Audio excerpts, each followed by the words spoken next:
So, hello, welcome back to another episode of the Self-Development with Tactics podcast. Let's talk about defeat today. Defeat meaning, it's a verb. Win a victory over someone in a battle or other contest, overcome or beat. An instance of defeating or being defeated. A 0 to null defeat by Grimsby. Similar nouns would be loss, beating, conquest, conquering, beasting, or besting, bursting. And similar verbs would be conquer, win against, win a victory over, triumph over, beat, and so on and so forth. So how to deal with defeat? How to deal with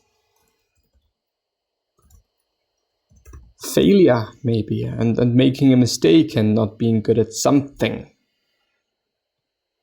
There's an article by Squash Point, which probably makes it dedicated to squash players, but this is not necessarily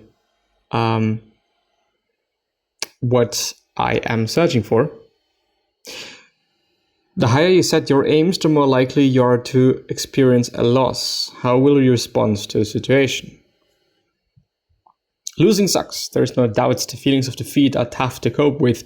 No matter your age or level of play, no one enjoys losing, and facing the agony of defeat can prove troublesome to any athlete.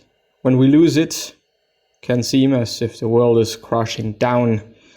Our confidence may plummet, and all the joy we once held so dear within the game can vanish in an instant. There's nothing worse than suffering losses over and over again, or is there?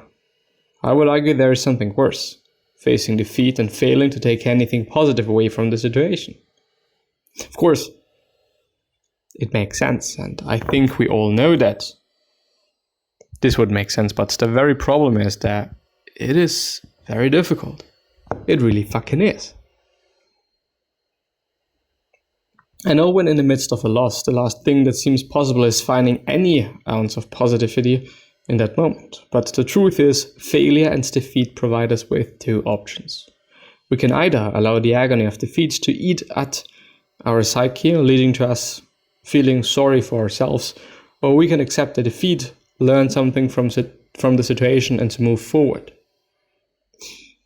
Obviously, this is the case, but I would also say that it is really fine to also experience that defeat and also experience the negative feelings, like one feeling a bit bad about that, because yeah, it's not amazing. It is not a cool thing to have. It's not a cool thing to go through.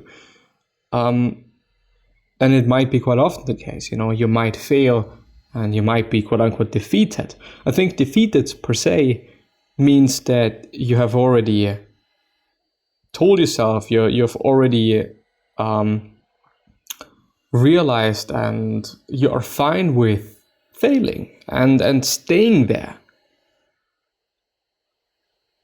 But we all have quite some time, and we might just, what about having another approach?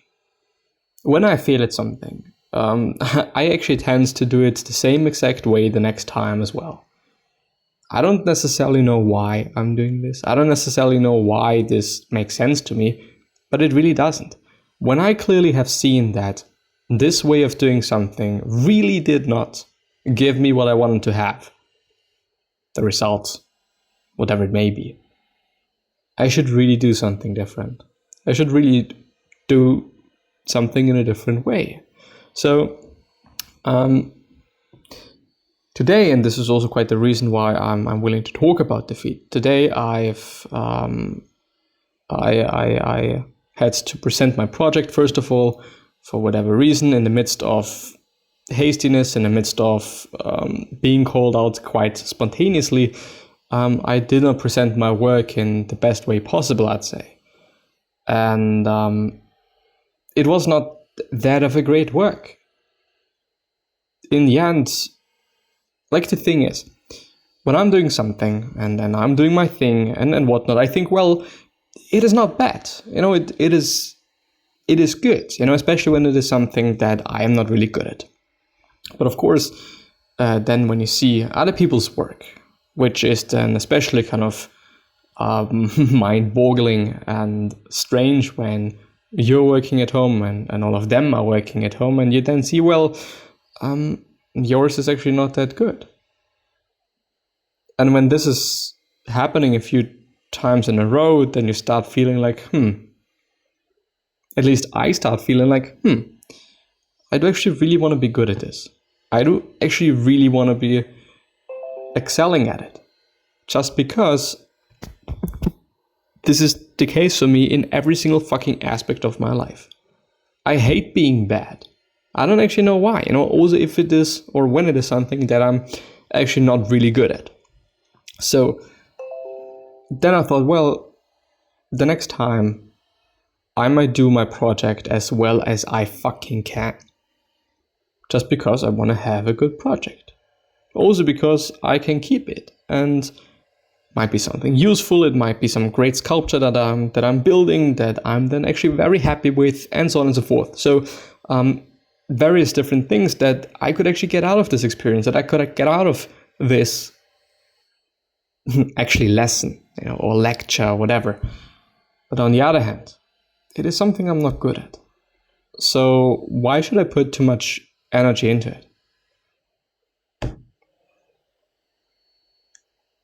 The easy option is to give in, feel sorry for ourselves, and allow the defeat to turn into another, and then another, and then another, and so on. However, easy does not lead to success. We must learn how to face defeat with courage, taking away any lesson we can from the situation. In order to do so, there are a few tips we can follow. But before diving into how you can better deal with the agony of defeat, let's examine all the different ways you can be defeated. Sounds fun, right?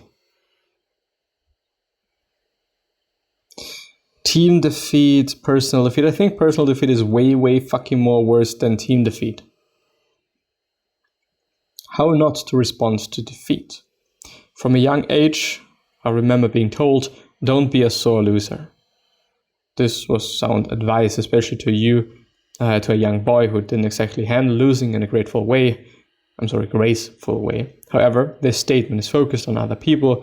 I was told not to be a sore loser because of the impact my reaction had on others. It wasn't really aimed towards putting myself in a good position to succeed moving forward or ward off the depressive and negative thoughts/feelings that so often accompany a loss. Internalizing the defeat. If we strive to handle defeats in a positive way, we must look beyond simply appearing not to be a sore loser, but in fact avoid certain forms of responding that are damaging to our psyche. Let's actually see what I can find something else. 10 ways to successfully handle defeat. The thing is, they all are probably going to tell you the same thing. Do not see it as a defeat. See it as a lesson learned. It reminds me of the dip. Yeah, this is exactly how you write the dip. Fuck it. The Dip by Seth Godin, which is exactly about overcoming difficult periods. And there is indeed a summary by the SamuelThomasDavis.com site. Is there a small one? The 5 Big Ideas, I think. Or the book in 3 sentences, both of them. Winners quit the right stuff at the right time. And this is essential for me, and I think this is great advice, because when I'm not good at something, why should I put so much energy into it? I'm never going to be amazing at it. I would rather put my time into things that I'm already really good at and really get the best at this fucking shit. It makes sense, probably because I'm also having some talent in whatever it is might be about. The second thing, people settle for good enough instead of best in the world. Which I think is understandable. Like, once you're making some decent money and you're living off that money quite well, why should you strive for more? Being well-rounded is not the secret to success.